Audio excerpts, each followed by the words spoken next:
Mesdames et messieurs, bonjour ou bonsoir, tout dépend de l'heure à laquelle vous écoutez cette vidéo chez vous.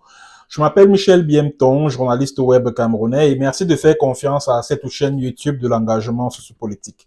Bienvenue à cette causerie citoyenne sur l'actualité camerounaise et africaine. Bienvenue à la chronique de MBT, mesdames et messieurs. C'est vrai, il y avait certaines frustrations, mais je suis resté tranquille. Et on m'a mis en cellule vers le service, en cellule là-bas. Mais sinon, les conditions incarcérales sont bonnes. Il y a l'eau, on peut se laver, il y a un lit pour dormir. C'est quand même bon. Là-bas, on traite quand même bien les gens. On traite bien les gens là-bas. Il y a quand même ce côté humain là, on traite bien les gens. Donc, c'est en quelque sorte ça mon arrestation. Alors, est-ce que au moment où ils viennent en civil d'arrêter de taper, ils t'ont dit pourquoi ils t'arrêtent? Ou c'est pendant les interrogations que tu as? Non, en réalité, ils m'ont rien dit. Ils m'ont pris comme ça. Ils m'ont pris comme ça par force et tout. Ils m'ont amené dans le couloir. C'est quand j'arrive dans le bureau, je pense du colonel. C'est là où il me demande est-ce qu'on t'a lu ce document? J'ai dit non. On m'a rien lu jusqu'à présent. Ici à Yaoundé. Oui, ici à Yaoundé. Donc, je peux dire 2 jours après. C'est là où on me demande est-ce qu'on t'a lu ce document? J'ai dit non. Jusqu'ici, je ne connais pas pourquoi. C'était quel document? Le document d'arrestation. Ouais. Il disait quoi le document?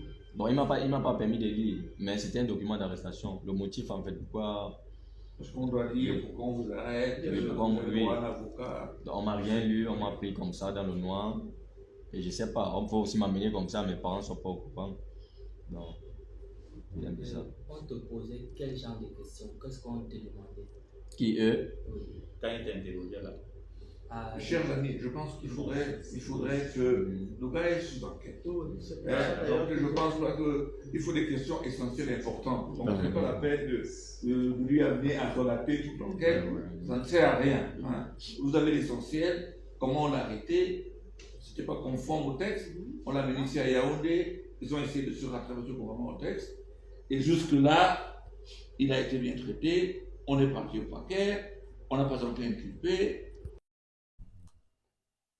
Alors, mesdames et messieurs, au cours de cette édition de la chronique de MBT, nous allons parler de la situation de Junior Ngombe. Junior Ngombe, c'est ce jeune activiste, TikToker camerounais de 23 ans qui, la semaine dernière, le 26 juillet dernier, pour être plus précis, a été enlevé par les services de renseignement du secrétariat d'État à la Défense chargé de la gendarmerie nationale à Douala et conduit à Yaoundé où il a passé presque une semaine en cellule avant d'être libéré après une pression venue de l'international.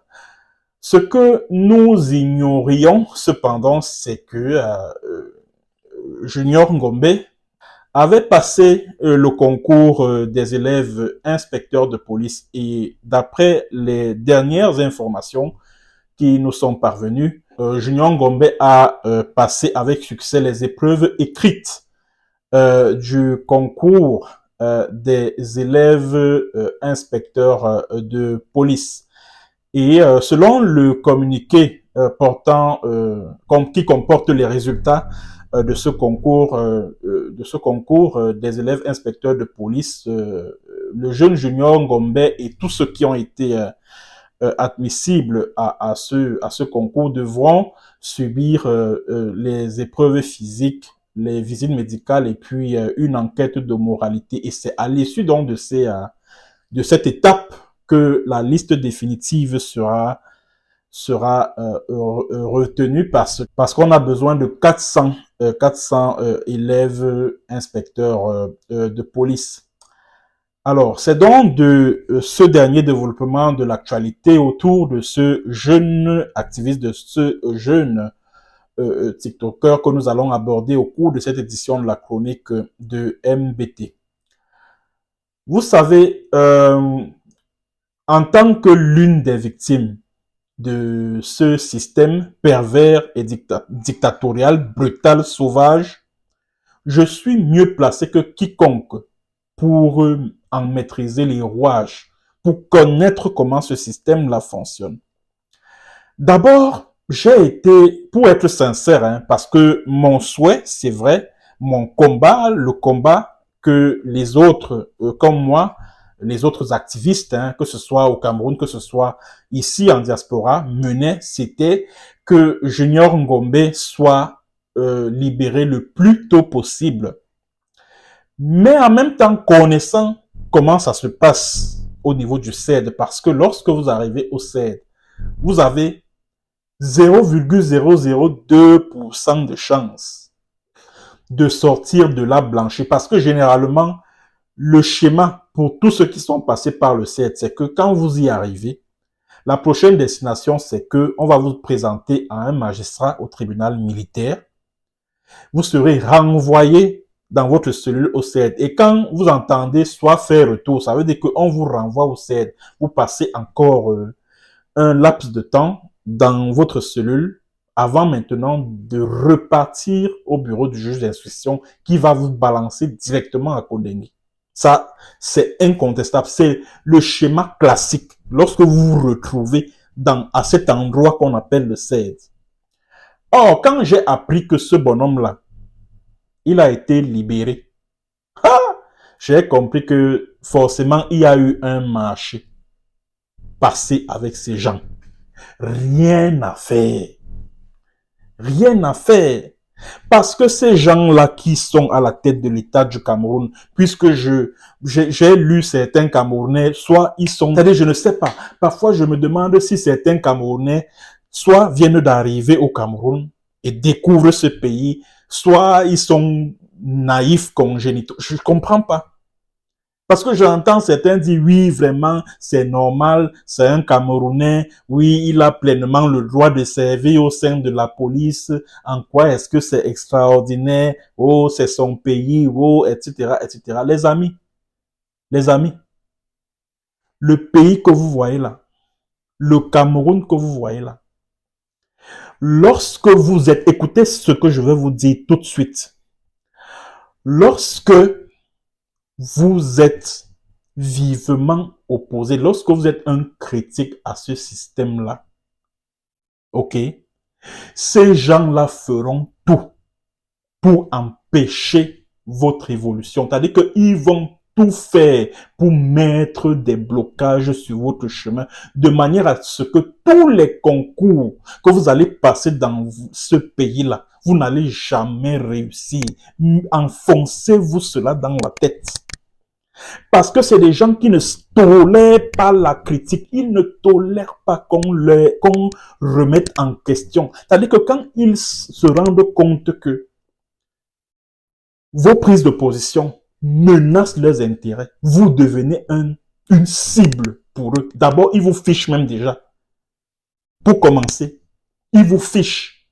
Et quand vous êtes fiché là, ça veut dire que tout ce que vous allez entreprendre dans ce pays-là, s'il n'y a pas de compromis, si vous ne faites pas de compromis avec ces gens-là, vous n'allez jamais réussir quoi que ce soit. Je dis, vous n'allez jamais réussir quoi que ce soit. Je dis rien. Je vais vous prendre mon cas, le cas particulier de Michel Biemton que je suis. Quand le salopard, le criminel là, le narcotrafiquant là, le colonel Joël Émile Mbankui, qui dirige la division de la sécurité militaire là, le voyou là, quand il me jette en prison le 23 octobre 2018, j'ai d'abord passé 3 semaines au CED. 3 semaines. Après les 3 semaines là, j'ai passé 1 mois supplémentaire à la prison centrale de Kondengui. C'est vrai, je suis sorti le 15 décembre 2018, mais ce n'est pas parce qu'ils ont eu pitié de moi, hein. C'est vrai, il y a eu la pression qui est venue, y compris des États-Unis. Parce que les États-Unis, l'ambassade des États-Unis et même de l'Union européenne, parce qu'il y a la délégation de l'Union européenne et l'ambassade des États-Unis qui avaient déjà dépêché des observateurs pour suivre mon procès au tribunal militaire. Alors, suite donc à cette pression-là venue de l'international, on m'a libéré. Mais ces gens-là, quand ils vous libèrent comme ça là, c'est qu'ils ont déjà conclu un marché, soit avec vous, soit avec un membre de la famille, soit avec votre avocat, soit avec... C'est comme ça que ces gens-là fonctionnent. Ne soyez pas naïfs. Ne soyez pas naïfs. Mais oui, vraiment, il est un Camerounais, non, c'est normal. Donc, le Cameroun, c'est un pays de droit. C'est un Cameroun où tout fonctionne normalement, où les lois sont respectées, où la démocratie est effective. Mais dans ce cas, nous nous battons donc pourquoi?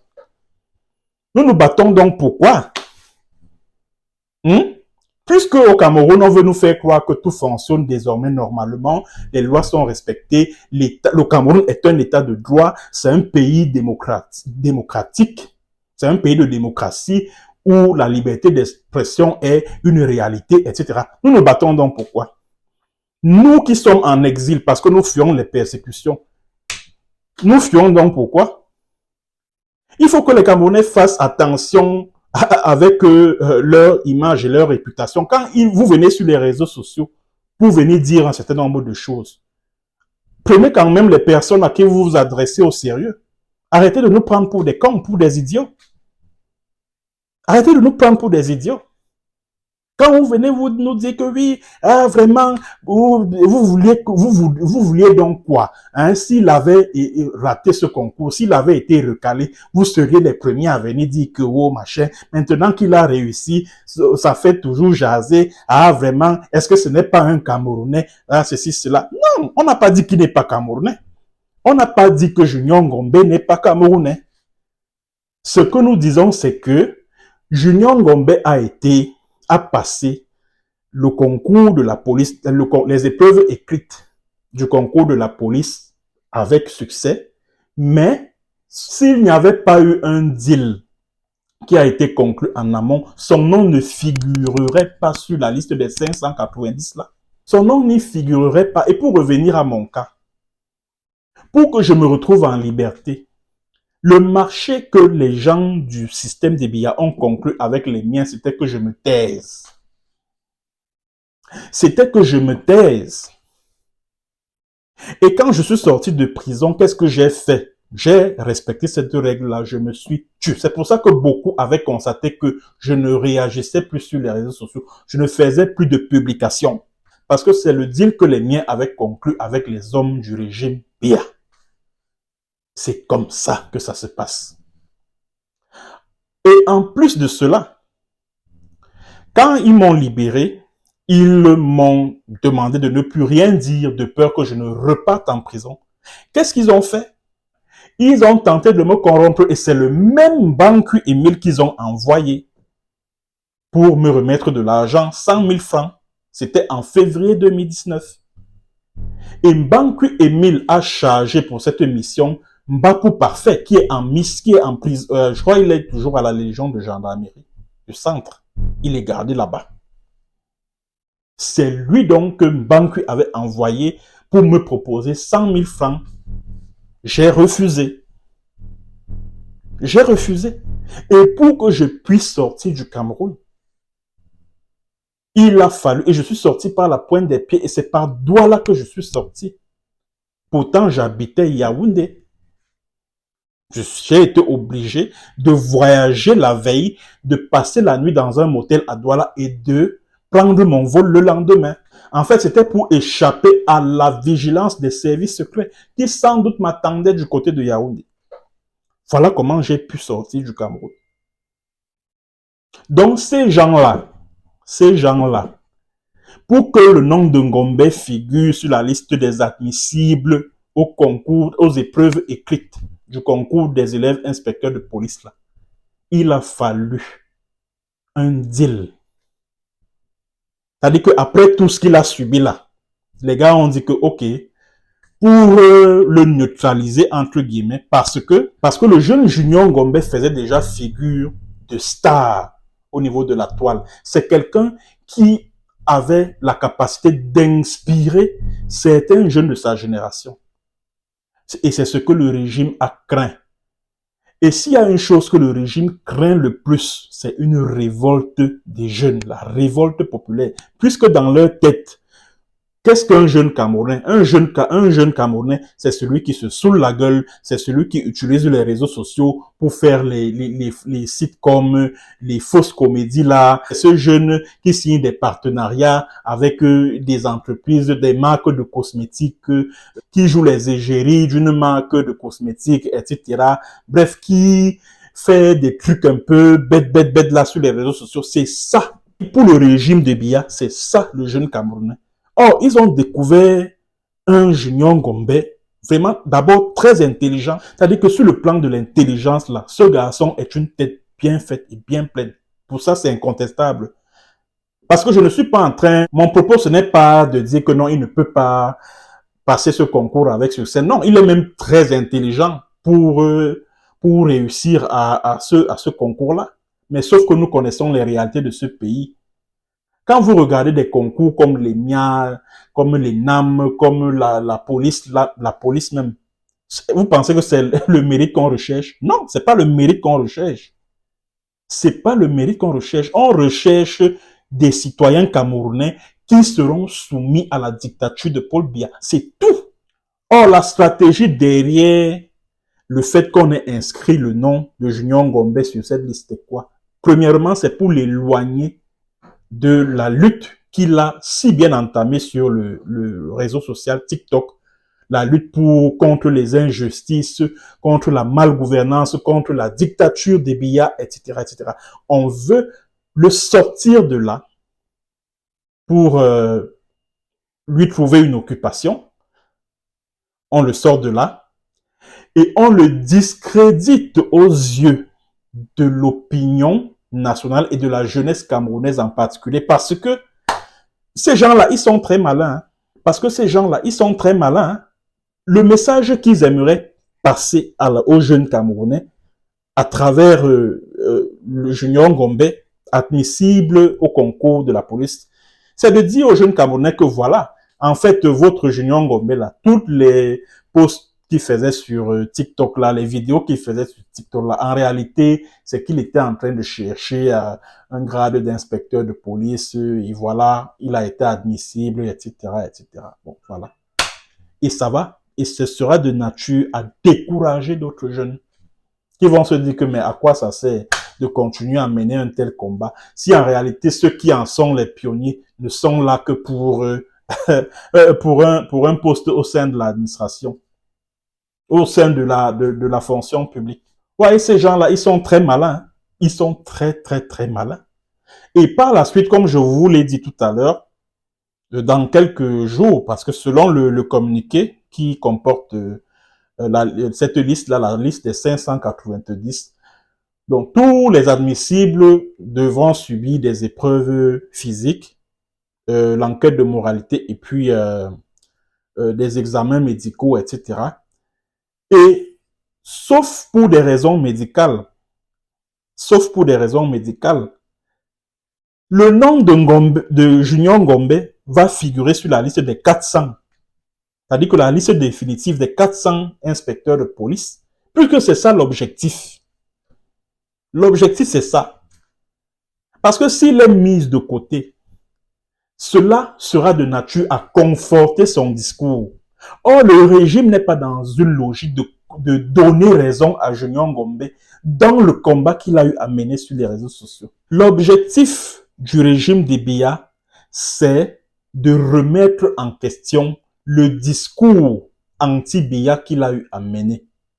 C'est ça l'objectif du système en inscrivant son nom sur la liste des admissibles au concours de la police. Parce que s'il est définitivement recalé, cela sera de nature à conforter son discours, à lui donner raison dans tout ce qu'il a eu à dire dans ses vidéos sur TikTok. Or, le régime n'a aucun intérêt à lui donner raison. Le régime a plutôt intérêt à ce qu'il ait tort dans tout ce qu'il avait eu à dire. Et la meilleure façon pour qu'il ait tort, c'est qu'il soit parmi les admissibles au concours de la police. Le régime de Biya a joué dans ça. Oui. Et quand il sera retenu sur la liste des 400 là, On va l'envoyer à Moutengen, il va faire sa formation, il va porter son grade d'inspecteur de police, on va l'affecter dans un commissariat, dans un coin perdu du Cameroun, soit à l'est, soit à l'extrême nord, soit même chez les anglophones là-bas. On va le balancer là-bas. Puis il aura son petit salaire mensuel d'inspecteur de police. Et puis, basta. Puisqu'il n'aura plus cette possibilité-là de continuer à critiquer le régime sur TikTok. Parce que qui dit fonction publique dit obligation de réserve. Donc, il n'aura plus cette opportunité-là. Il n'aura plus cette possibilité-là de faire des TikTok, des vidéos TikTok pour critiquer le régime, pour critiquer le système. Et surtout qu'il n'aura plus argument. il n'aura plus des arguments pour le faire. Puisque les gens vont venir lui dire que mon ami, tu dis que le régime fonctionne mal, que les jeunes sont sans emploi, ils n'ont pas d'avenir. Mais toi-même, te voilà qui a réussi. Te voilà qui a été admissible au concours de la police. Non, non, ça veut dire que le régime promeut la liberté d'expression. Vous voyez un peu que le régime ne pourchasse pas ceux qui expriment librement leurs opinions. Donc, en fait, l'objectif derrière les résultats de ce concours-là, c'est ça. C'est de prouver au monde entier qu'on peut librement exprimer ses opinions au Cameroun et réussir dans la vie, dans ce pays-là.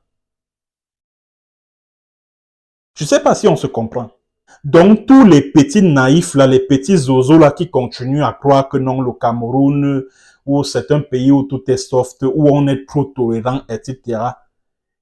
C'est-à-dire que ces gens-là qui dirigent le Cameroun, là, ils ne font rien pour rien. Ils ne font rien pour rien. Mais alors, rien pour rien. Regardez Jean de Dieu Momo, qui est aujourd'hui ministre délégué auprès du ministère de la Justice. Au début des années 2000, là, il était farouchement opposé au système.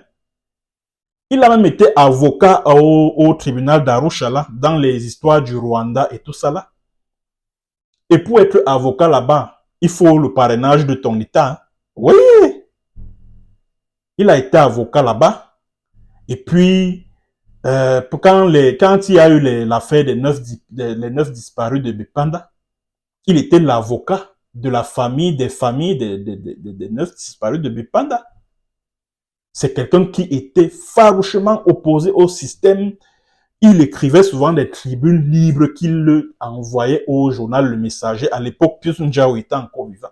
Le Messager publiait et c'était des discours vraiment enflammés contre le régime.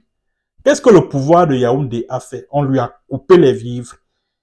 On l'a dessaisi de certains dossiers qui le suivaient. On l'a asphyxié financièrement. C'est-à-dire qu'il était tellement à bout de souffle qu'en 2018, il a été obligé de commencer à chanter les louanges du système. Et quand il a commencé donc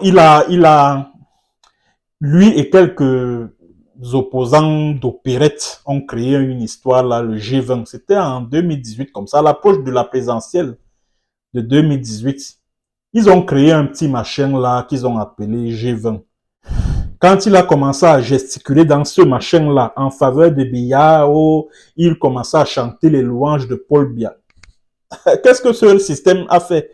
Le système Biya l'a récompensé avec un poste au ministère de la Justice. C'est comme ça que ces gens-là fonctionnent.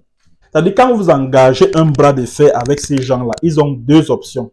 Soit ils vous externent, soit ils vous jettent en prison, ou alors ils vous exterminent, soit ils engagent des compromis avec toi. C'est comme ça qu'ils fonctionnent. Donc, le fait que Junior Ngombe fasse partie des admissibles au concours de la police, c'est un compromis que le régime a fait ou est en train de faire avec ce jeune homme. Parce que ce jeune homme-là, à travers son discours, était de nature à inspirer des millions de jeunes qui pouvaient renverser ce pouvoir par la rue. Oui! Et s'il y a une chose que ces gens qui dirigent le Cameroun là craignent, s'il y a une chose que ces gens-là, ces dirigeants camerounais craignent, c'est la révolte populaire. Ils ont peur de cette histoire. Parce qu'ils ont vu en Junior Ngombe quelqu'un qui pouvait pousser la jeunesse à se dresser, à prendre conscience de sa situation et à exiger des comptes au gouvernement camerounais. Qu'est-ce qu'il fallait faire? Il fallait chercher à l'anéantir, à l'écarter de ce combat-là.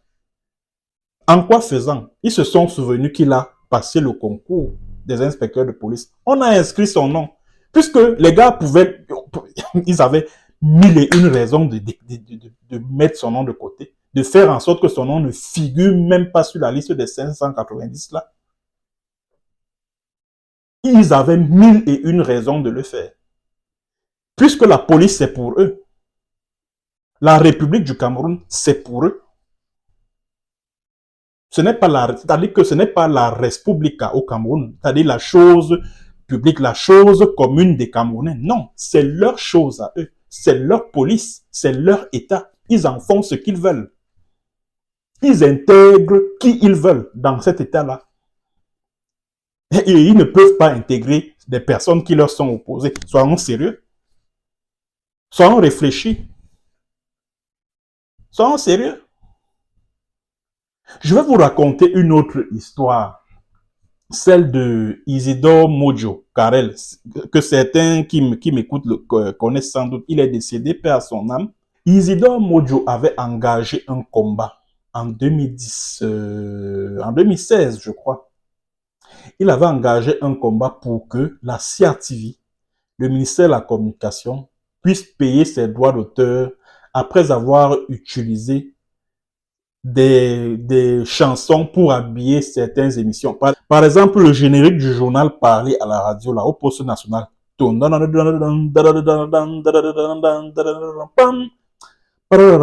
C'est Isidore Mojo qui avait réalisé cette chanson-là. C'est lui l'auteur-compositeur de cette chanson.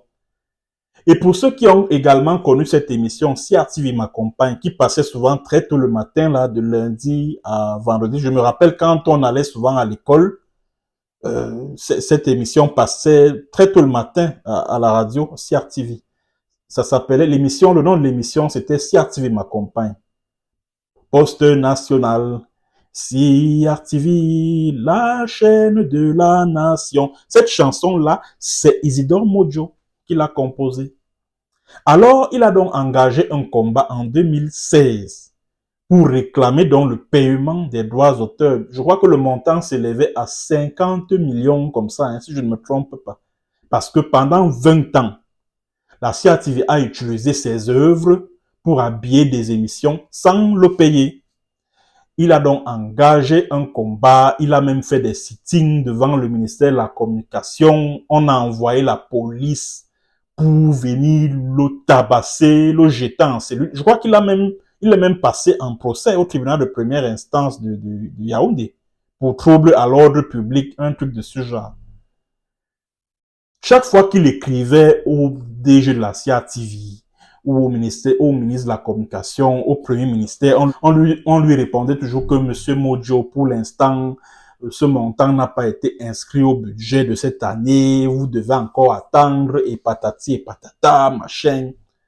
Bon, entre-temps, Isidore Mojo, des studios Karel, parce que il avait un studio là, en Colmé-Saint, j'allais même souvent là-bas pour le voir. Le studio là s'appelle Studio Karel. Entre-temps, il broyait du noir, il était dos au mur et tout, et tout, et tout.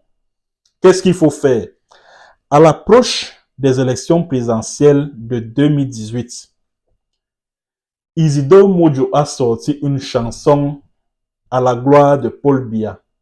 Donc, une chanson pour soutenir la candidature de Biya. La chanson se présentait ainsi qui suit. Paul Biya, le meilleur pour le Cameroun. Paul Biya is simply the best. Je me rappelle, j'étais encore au pays quand ces chansons tournaient en boucle dans certaines chaînes urbaines là à Yaoundé et tout et tout. J'ai dit, merde, quel virage à 180 degrés. J'étais seulement surpris d'apprendre que après la sortie de la chanson là, à Mofmide, je dis que le basmati est sorti, c'est-à-dire que le riz. l'État du Cameroun a débloqué les 50 millions là, très très vite. C'est-à-dire que, après la sortie de la chanson là, il dit qu'il a eu ces 50 millions rapidement. On ne lui a plus dit que non, le montant n'est pas inscrit dans le budget. L'argent est sorti, le basmati est commode. Il dit que très très très vite. Et c'est comme ça que Isidore Mojo a eu son argent. Après qu'il ait sorti une chanson pour soutenir la candidature de Biya. Donc c'est comme ça que ces gens-là sont. Quand vous vous engagez dans un bras de fer avec ces gens-là, quand vous êtes opposé à ces gens-là, ils vont d'abord vous écraser. Ils ne vous feront aucune faveur. Ils ne vous feront aucun cadeau. Ne soyez pas naïfs. Ne soyez pas naïfs, les gars. Quand je vois les gens venir là, arrondir les angles, oui, c'est un citoyen. Est-ce qu'on a dit qu'il n'est pas citoyen camerounais? On n'a pas dit ça. Il a ses droits. C'est normal. Dans un pays normal, justement, cela ne ferait pas l'objet de débat que Junior Ngombe passe avec succès le concours des élèves inspecteurs de police. Dans un pays normal, ça ne pose aucun problème. Mais au Cameroun, là, dans le Cameroun qu'on connaît là, ça doit nous pousser à nous interroger. Effectivement. Ça doit nous pousser à nous poser des questions. Ah oui. Donc, si le nom de ce jeune homme-là figure sur cette liste, c'est qu'il y a eu un compromis. Il n'y a rien à faire. Il n'y a rien à faire. Il n'y a rien à faire. Donc, laissez-nous vos histoires là que oui, le Cameroun, vraiment, il a ses droits, c'est un citoyen camerounais. En quoi est-ce que c'est un crime que de réussir le concours de la police et patati et patata. Ça ne veut absolument rien dire. Nous connaissons comment notre pays fonctionne. Même quand vous êtes fonctionnaire là, est-ce que vous avez déjà entendu parler que oui, le syndicat des policiers, le syndicat des magistrats. Le Cameroun, c'est l'un des rares pays au monde où les magistrats ne se syndiquent pas, où les policiers ne se syndiquent pas. Ailleurs, dans d'autres pays, les policiers créent des syndicats. Les magistrats créent des syndicats. Alors, si le Cameroun était un pays comme celui-là, on allait se dire que bon, peut-être que Junior Ngombe a été admissible au concours de la police. Peut-être que c'est pour aller défendre les droits des policiers qui subissent un certain nombre d'injustices au sein de la police camerounaise. Or, au Cameroun, on interdit aux policiers de se syndiquer. On interdit aux magistrats de se syndiquer. On interdit aux administrateurs civils parce qu'ils ont des problèmes aussi relatifs à leur carrière. On leur interdit de se syndiquer. Alors, dans un pays comme celui-là, vous allez venir nous expliquer quoi? Qu'on entre dans la police, c'est pour servir le pays, c'est pour servir la République. Non, c'est pour servir le clan qui est aux affaires. Aussi simple que ça. Donc, mesdames et messieurs, c'est ce que j'avais à dire concernant cette actualité. Merci d'avoir suivi et à très bientôt pour une autre séance et sur un autre thème. Allez, ciao, ciao, au revoir.